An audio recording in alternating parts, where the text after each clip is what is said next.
so basically the last step is just to turn this thing over, but you got to know if it's at the right stage. So before, when I tested it and I grabbed a corner, one corner just kind of peeled up. But now when I grab it, see how it lifts the entire platter? And I can test it the other way as well.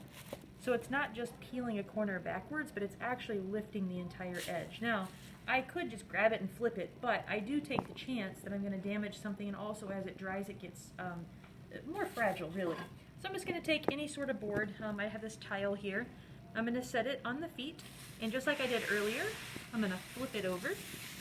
And I'm not going to do this very quickly, because imagine if this is a little bit soft and you flip it really quickly, the whole thing's going to collapse.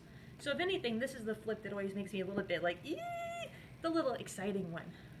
So I'm flipping it carefully, and notice it's no real drama. I made that more drama than it needs to be. I'm sliding it to the desk so as not to drop it. That would be sadness. Slowly lifting my plastic.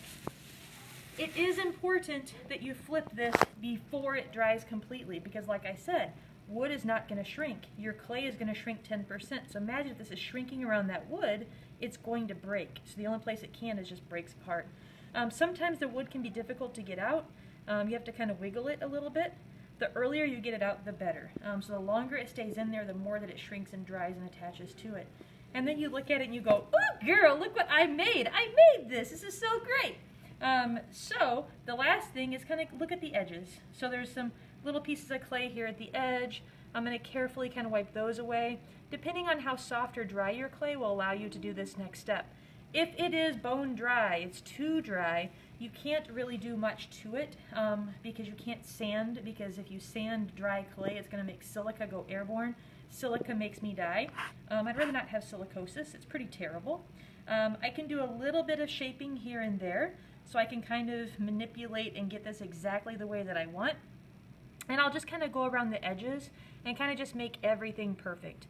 Now, if there's little bits of edges that you don't like, you can take a sponge, you can take any tool. So like right here, this edge, this is the one that I would probably kind of doctor a little bit. Can you kind of see that little bit of a lift that it has happening there?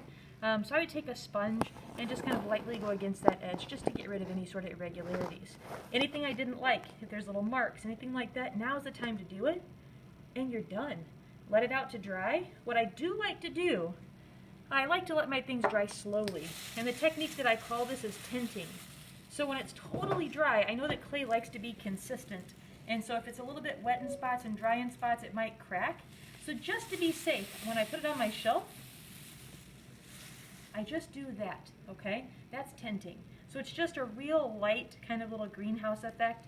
So the really wet spots will kind of start to dry out, and the dry spots will get some of that dampness. And that's it. Be super, super careful with it as it dries. If you go when it's completely dry, you grab just a side of it, it will break. It can't support itself. So when you go to carry this or move this, I always keep it on its little plate so that I'm transferring it and I'm carrying it by this and not by edges, okay? So even when it's at this stage or totally dry, treat it delicately, okay? You put a lot of work into this and it looks great. That's how you make a platter.